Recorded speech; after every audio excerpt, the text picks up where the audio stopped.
Welcome back to my channel Alfina an aesthetic lifestyle. അപ്പോൾ ഇന്ന് നമ്മൾ വന്നിരിക്കുന്നത് CPAS അഡ്മിഷൻ സ്റ്റാർട്ട് ചെയ്തു, റാങ്ക് ലിസ്റ്റ് വന്നു.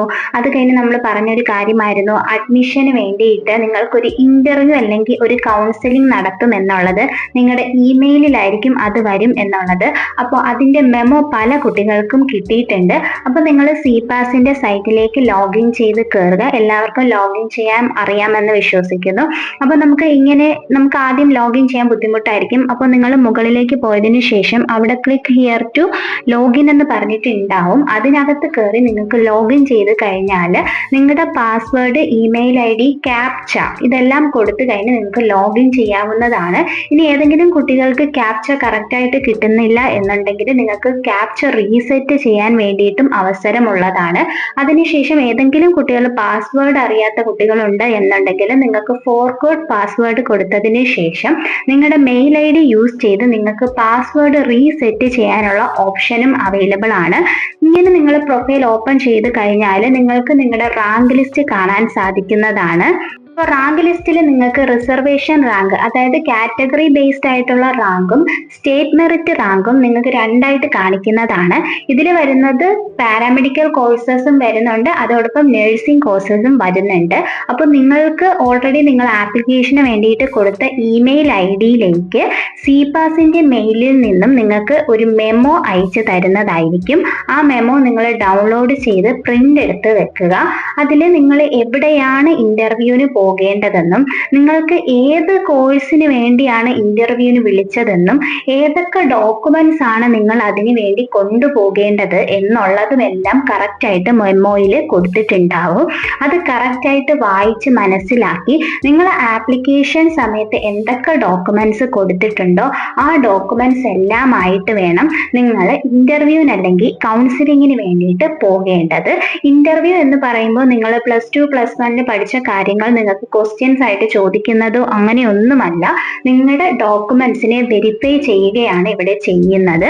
നിങ്ങൾ പോകേണ്ടതെന്ന് പറയുന്ന സ്ഥലം ഗാന്ധിനഗർ ആണ്, കോട്ടയത്താണ് അത് ഉള്ളത്. അപ്പോൾ ഏത് ജില്ലക്കാരായാലും നിങ്ങൾ അവിടെ പോയി ഇന്റർവ്യൂ അറ്റൻഡ് ചെയ്യേണ്ടതായിട്ട് വരുന്നുണ്ട്. എന്തെങ്കിലും ഡൗട്ട്സ് നിങ്ങൾക്ക് ക്ലിയർ ചെയ്യണം എന്നുണ്ടെങ്കിൽ CPASൽ തന്നെ അവരെ വിളിക്കാൻ വേണ്ടിയിട്ടുള്ള നമ്പറും മെയിൽ IDയും കാര്യങ്ങളും ഒക്കെ കൊടുത്തിട്ടുണ്ട്. നിങ്ങൾക്ക് ഡയറക്റ്റ് വിളിച്ച് നിങ്ങളുടെ ഡൗട്ട്സ് ക്ലിയർ ചെയ്തതിന് ശേഷം പോയാൽ മതിയാകും. കുറെ കുട്ടികളുടെ ഡൗട്ടാണ് എത്രത്തോളം റാങ്ക് ഉള്ള കുട്ടികളെ വിളിച്ചിട്ടുണ്ടാകും എന്നുള്ളത്. 500 റാങ്കിന് താഴെയുള്ള കുട്ടികളെ ആയിരിക്കും ആദ്യം ഇന്റർവ്യൂവിന് വിളിക്കുക. ഈ ഇന്റർവ്യൂവിന് വിളിച്ച കുട്ടികളും ഉണ്ട്, ഇന്റർവ്യൂവിന് വിളിക്കാത്ത കുട്ടികളും ഉണ്ട്. അപ്പൊ ഇന്റർവ്യൂവിന് വിളിക്കാത്ത കുട്ടികൾ ഇപ്പോഴേ ടെൻഷൻ അടിച്ചിരിക്കേണ്ട ഒരു ആവശ്യവുമില്ല. കാരണം ഈ ഇന്റർവ്യൂവിന് പോകുന്ന എല്ലാ കുട്ടികളും ഇതിന് അഡ്മിഷൻ എടുക്കണം എന്നുള്ളത് ഉറപ്പുള്ള ഒരു കാര്യമല്ല. കാരണം എന്ന് പറഞ്ഞാൽ LBSന്റെ ബാക്കി അലോട്ട്മെന്റ്സും കാര്യങ്ങളും ഇനി വരാനുണ്ട്. അതുപോലെ തന്നെ നമ്മുടെ പാരാമെഡിക്കൽ ഡിഗ്രി കോഴ്സസിന്റെയും പാരാമെഡിക്കൽ ഡിപ്ലോമ കോഴ്സസിന്റെയും ഒക്കെ വരാനുണ്ട്. അപ്പോൾ അതിലേക്കൊക്കെ ഇൻട്രസ്റ്റ് ഉള്ള കുട്ടികൾ ഇതിൽ നിന്നും മാറി നിൽക്കുന്നതായിരിക്കും. അപ്പോൾ ആ സീറ്റ് വാക്കൻസി ഇവിടെ വരുന്നതുമായിരിക്കും. നിങ്ങൾ ശ്രദ്ധിക്കേണ്ട ഒരു കാര്യം എന്ന് പറയുന്നത് നിങ്ങൾ എന്തൊക്കെ ഡോക്യുമെന്റ്സ് ആണ് കൊണ്ടുപോകേണ്ടത് എന്ന് ഞാൻ ലഘുവായിട്ട് പറഞ്ഞു തരാം. ഓൾറെഡി മെമ്മോ കിട്ടിയ കുട്ടികൾക്ക് അറിയാൻ സാധിക്കും. അവരുടെ മെമ്മോയിൽ തന്നെ കറക്റ്റ് ആയിട്ട് കൊടുത്തിട്ടുണ്ട് എന്തൊക്കെ ഡോക്യുമെന്റ്സ് ആണ് കൊണ്ടുപോകേണ്ടത്, ഏത് കോഴ്സിനാണ് നിങ്ങളെ വിളിച്ചിരിക്കുന്നത് എന്നുള്ളത്.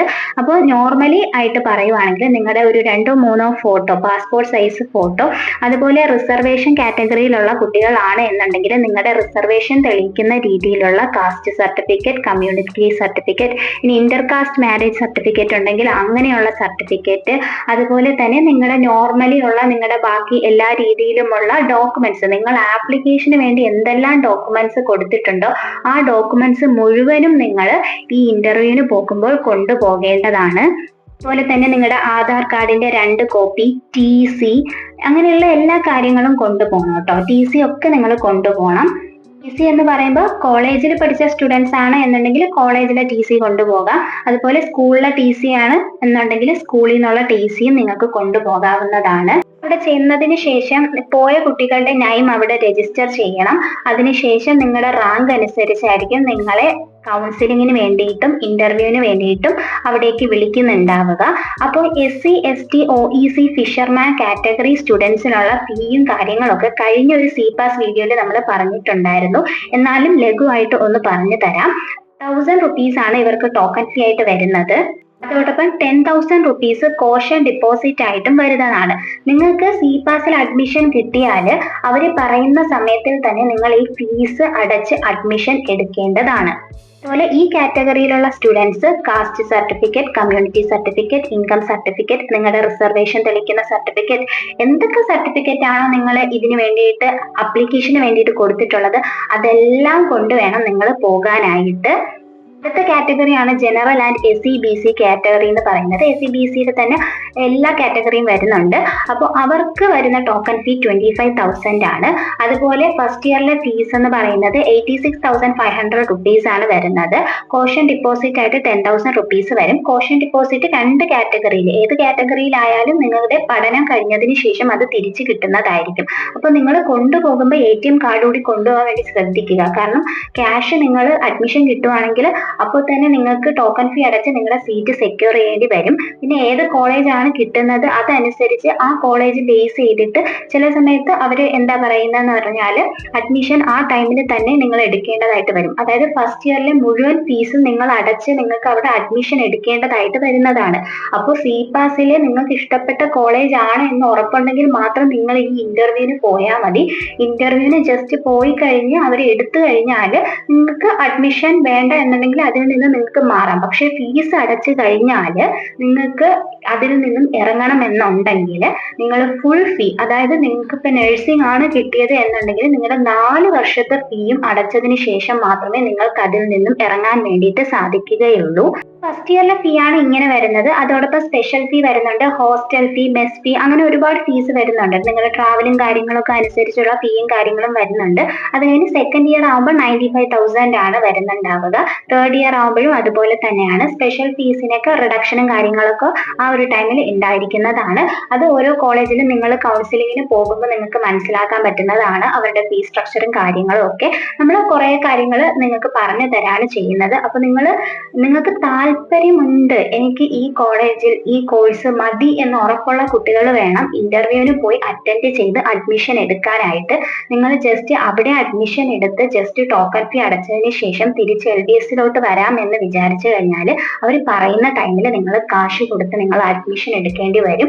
അതിനുശേഷം നിങ്ങൾക്ക് അവിടെ നിന്ന് മാറണം എന്നുണ്ടെങ്കിൽ നിങ്ങൾ ഫുൾ ഫീസും കൊടുത്തതിന് ശേഷം മാത്രമേ നിങ്ങൾക്ക് മാറാൻ വേണ്ടി സാധിക്കുകയുള്ളൂ. പിന്നെ അത് പലതും പല കോളേജിൽ പല രീതിയിലാണ്. നിങ്ങൾ പോകുന്നത് ഏത് കോളേജ് ബേസിലാണ് എന്നതനുസരിച്ച് നിങ്ങൾ അവിടെ അന്വേഷിക്കണം. നമുക്ക് ഇങ്ങനെ LBSലോട്ട് മാറാൻ താല്പര്യമുള്ള കുട്ടികൾ അങ്ങനെ പറ്റുമോ എന്ന് അന്വേഷിച്ചതിന് വേണം ഇതിലേക്ക് കറക്റ്റ് ആയിട്ട് അപ്ലൈ ചെയ്യേണ്ടത്. അപ്പൊ അവർ പറയുന്ന സമയത്തിൽ അഡ്മിഷൻ എടുത്തില്ല എന്നുണ്ടെങ്കിൽ നിങ്ങളുടെ അവിടുത്തെ അഡ്മിഷൻ പോകുന്നതായിരിക്കും. ഇതെല്ലാവരും ശ്രദ്ധിക്കുക. അപ്പൊ ഞാൻ പറഞ്ഞ കാര്യങ്ങൾ മനസ്സിലായിട്ടുണ്ട് എന്ന് വിശ്വസിക്കുന്നു. മനസ്സിലായിട്ടുണ്ടെങ്കിൽ മാത്രം ഒന്ന് ലൈക്ക് ചെയ്യുക. അതോടൊപ്പം നിങ്ങളുടെ ഫ്രണ്ട്സിലേക്ക് ഈ ഇൻഫർമേഷൻസ് ഷെയർ ചെയ്ത് കൊടുക്കുക. നമ്മുടെ വീഡിയോ ഒന്ന് ഹൈപ്പ് ചെയ്യുക. അപ്പൊ നെക്സ്റ്റ് അപ്ഡേറ്റുമായിട്ട് നമുക്ക് ഉടനെ തന്നെ കാണാം. അതുവരേക്കും ഓക്കെ, ബൈ, താങ്ക് യു.